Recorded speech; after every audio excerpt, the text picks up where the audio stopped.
Hi, I'm Misty, Wendy here. and we are going to be showing you reading strategies that you can do with your child as you read with them. And the book that we are focusing on today is The Ant and the Chrysalis. Hi, we just wanted you to look at the text before we began actually using the reading prompts to figure out these tricky words. The other thing we also wanted to mention is we're applying all of the prompts on one page of the text just to save time in the interest of time. However, when you're reading with a child on their instructional level, you usually won't have this many tricky words or this many difficult words on one page. If you do, then that means the book is probably too difficult for the child's level. As we read this story, I'm going to be playing the role of the student, and Wendy will be playing the role of the adult. We also want you to listen for the names of the animals that we have representing each prompt. The ant and the... Wait, go back there. Remember, you need to stop at the tricky word. Remember the stop sign. Okay. The ant and the...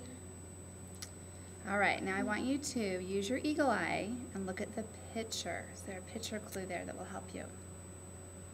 A chrysalis. Right, good. You know what that is then?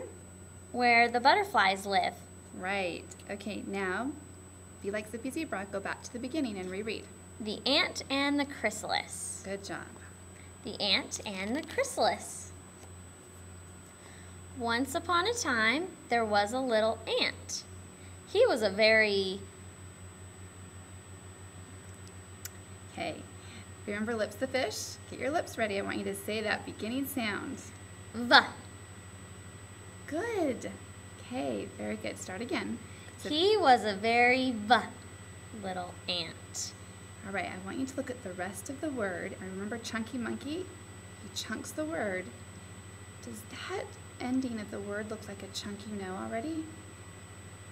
In.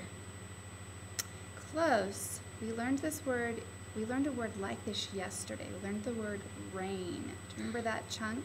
A-I-N. Rain. Vein. Good, rhyming. Okay, zip back to the beginning now, like Zippy Zebra, and start reading. He was a very vain little ant who was always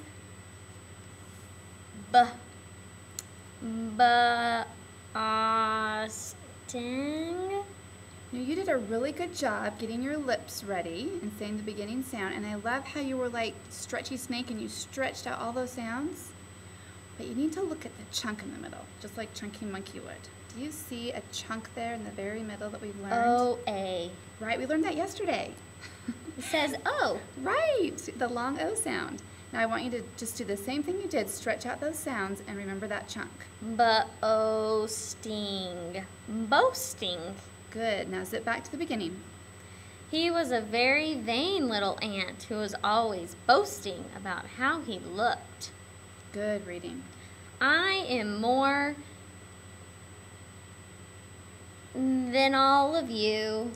That's a big word. Sometimes when we get to big words, we just skip over them. But remember, you need to do what? Stop. Right, stop. The stop sign tells us. So I want you to look at that big word and break it into smaller parts. Chunk it for me like Chunky Monkey would. What's the first chunk you recognize? And. Right. And hand. Good, that's the first half of the word. Now chunk the second half. Some. Good, now put it together. Handsome. Handsome. Very good. Now go back and reread. I am more handsome than all of you, he said to the otter little critters who... Okay, good. I like how you skipped over that tricky word, but did that make sense? No. And I noticed you noticed that because you stopped. Yeah. He said to the... Okay, just skip it now and go to the end and see if we can figure out what would make sense there. critters who lived nearby. He said to other. Good. You were just like Skippy Frog. You skipped over that tricky word and went to the end and thought what would make sense, like our wise old owl. Good job. Okay, now I want you to zip to the beginning of the sentence and reread. I am more handsome than all of you, he said to the other little critters who lived nearby. Very good reading. And the thing that I liked about how you read today is that you remembered that it's important to always go back and do what? Go back to the beginning, like Zip back like the zebra. right, and reread. Reread. And good readers are always thinking like our wise old owl. What are they always thinking? Asking themselves. Did that make sense? Good job. High five.